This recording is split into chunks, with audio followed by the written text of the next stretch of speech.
Okay, so what I need to do next is I need to add fruit. So we need to create a method for adding fruit, self, and we're going to give it a fruit object when we add a fruit. Okay, so the fruit object is going to first need to be verified to make sure it's the right kind of object. And the way we can do that is using this is instance. And this is a way of checking to see if the object that we give it when we choose add fruit, it's covered up right here. If this fruit object, we need to make sure is an object of the type fruit according to this class right here.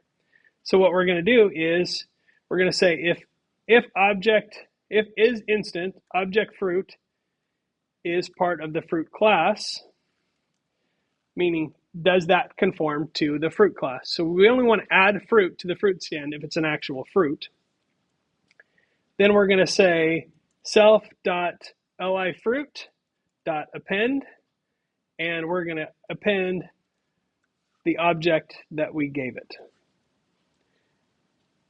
And then we're going to say print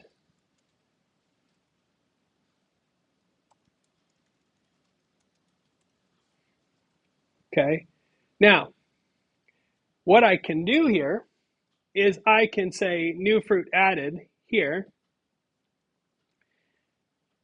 But what I might want to do is when the fruit is added, I might want the fruit object to report out something. Okay, so I might say something like you added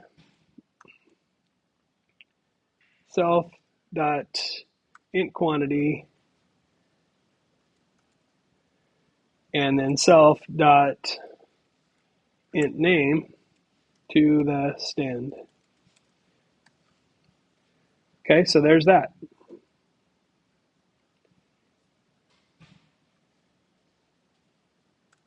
And if it's not a fruit object, you might want to say fruit could not be added. Okay, so there's the add fruit.